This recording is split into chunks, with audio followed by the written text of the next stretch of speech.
Hey, my name is Ashton Youngblood. My book report is Over Mountains Beyond Mountains, The Quest of Dr. Paul Farmer, a Man Who Would Cure the World. I chose this book because it's about a doctor that's really doing a lot of mission work and stuff, and I've just always been interested in mission work and would love to do some one day. The vulnerable populations that are talked about the most are in Cange. It's a place in Haiti. It's a poor part of an already poor country. The community that lives there, they're usually affected by HIV, AIDS, and tuberculosis.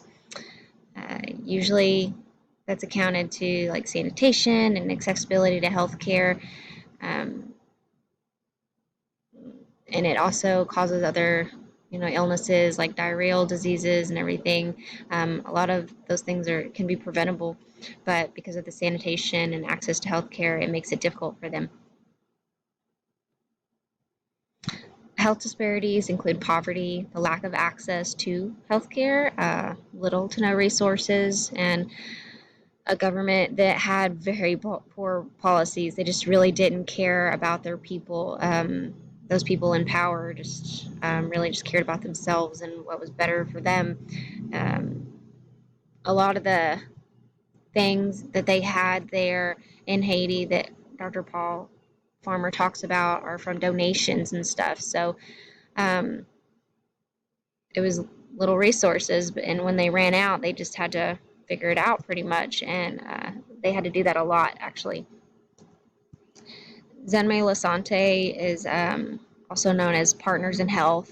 Um, it was there to treat patients that weren't able to afford medical fees because the government made them, I think it was like paid like 80 cents in order to get like treatment or to be seen. But Paul Farmer, being I think the director, he had worked around the policy and said that women, children, destitute or severely ill patients, they didn't have to pay. So pretty much everybody didn't have to pay, although technically everybody did. So he found a way around it, and I just think that's amazing that he was able to do that.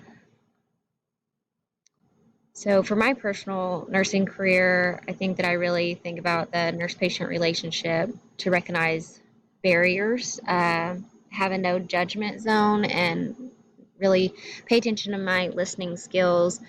Um, having that relationship with your patient and having that healthy communication and building the rapport can really give you a lot of insight as to what kind of barriers they have and how to advocate for them, how to be supportive.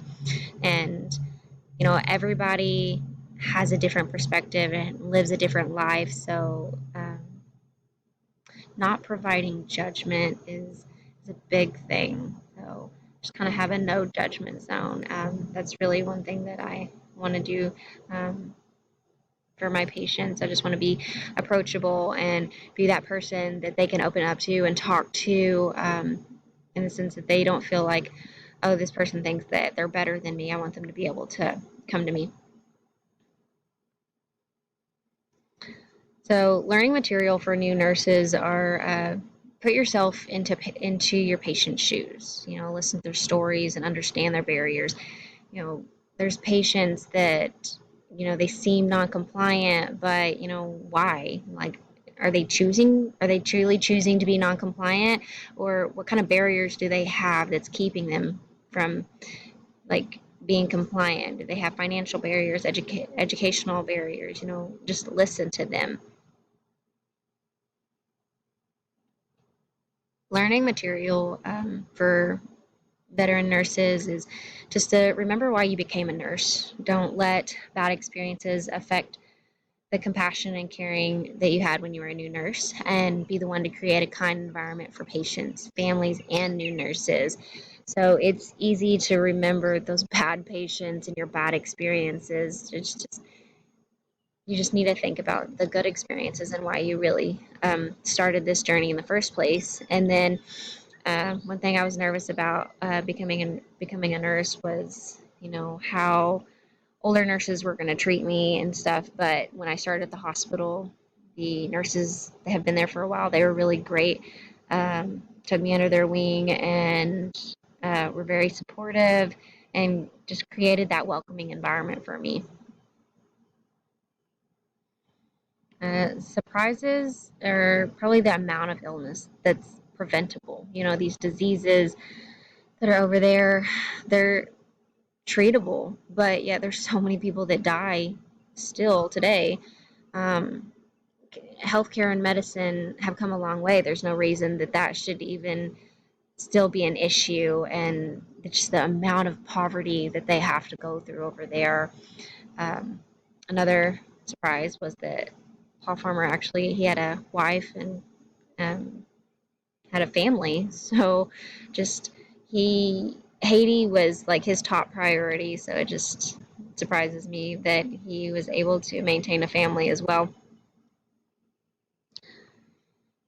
What stuck with me was the distance in which patients had to go just to seek medical care. And then not only that, but if a patient didn't show up to the clinic, Farmer would go the distance all the way to their house, whether he had to climb up hills or mountains or whatever. He made his way all the way to their house, and he took that effort, went above and beyond, and it's just amazing that he did that for these people, that he cared about them so much and about making a difference, and how much good can be done with little resources. As I mentioned before, a lot of their resources came from donations, so they didn't have a whole lot to work with over there. So healthcare was really hard. Um, it was really hard to treat patients and everything. They'd run out of medications and supplies. So it's just amazing that they were able to do so much with so little. The mood that this book set for me was just to be humble. It made me feel really appreciative of just my education and everything that I have in healthcare and my personal life and everything. It really troubled me that all the healthcare disparities that they have over there are still existence today. Like, we've come so far in the United States. Like, why is that still an issue in other countries? How is that even a thing?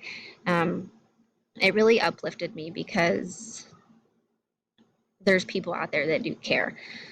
It may not seem like there's a lot, but people like Dr. Paul Farmer, he went out of his way to help these people, and it really encouraged me.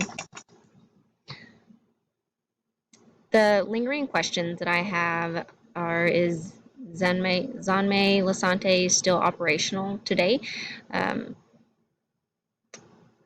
I'm curious as to, if people are still able to go there, if this clinic or hospital is still, available to them.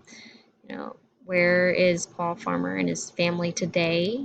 And are there more doctors that are going to continue Farmer's work in Haiti, or does it stop with him? Like, did he inspire others to continue doing this work, or what is his impact in all of this and the long-term effects of it? So I'm just really curious as to how it is over there, really, how it truly is over there. So as I said, this all came from Mountains Beyond Mountains. It was a really great book. I enjoyed it, and really recommend it to anybody that needs that humbling experience. Thank you for listening.